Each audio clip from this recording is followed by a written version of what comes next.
আচ্ছা, তো সাপোজ এই লেখাটা হচ্ছে আমি একটা পেপার থেকে নিছি। এখন এটা সাইট করব আমি। তো এটা হচ্ছে পেপার। এখন সাইটেশন থেকে আমি হচ্ছে যে রেফারেন্স আগে সিলেক্ট করি। এই যে APA ফরম্যাটটা এটা কপি করলাম। করে আমি হচ্ছে নেক্সট পেজে এসে সাপোজ রেফারেন্সের মধ্যে এসে 1 দিয়ে এটা হচ্ছে এখানে পেস্ট করলাম। এখন করার পরে রেফারেন্সিং ওই যে IEEE ফরম্যাটে হচ্ছে একটু ডাইনে যায়। সো এটা ধরে কন্ট্রোল টি দিলেই এই যে মানে ভেঙে গেছে আরকি। আচ্ছা, এটা হয়ে গেল রেফারেন্স।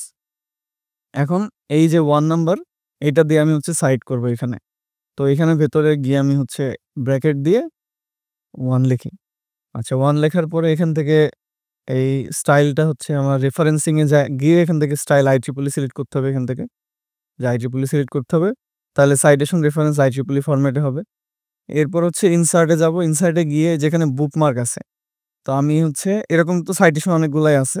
মানে রেফারেন্স অনেকগুলা থাকবে। তো আমি ১ম একটা হচ্ছে সিলেক্ট করে বুকমার্কে যাব। গিয়ে এটাকে আমি একটা বুকমার্ক করলাম 1 লিখে।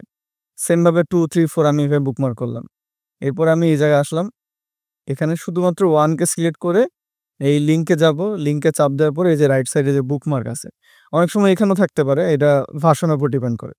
সো যে বুকমার্কে যাব, গিয়ে হচ্ছে যে এই যে 1 এটাকে সিলেক্ট করে ওকে দিয়ে ওকে দিলাম। এখন এই যে এটা ব্লু হয়ে গেছে। এর তলায় একটা আন্ডারলাইন চলে আসছে। আমরা চাইলে কন্ট্রোল ইউ দিয়ে আন্ডারলাইনটা সরায় দিতে পারি। এই যে এটা কিন্তু এখন ব্লু কালার হইছে। তো আমি এটা সেভ করি পিডিএফ হিসেবে।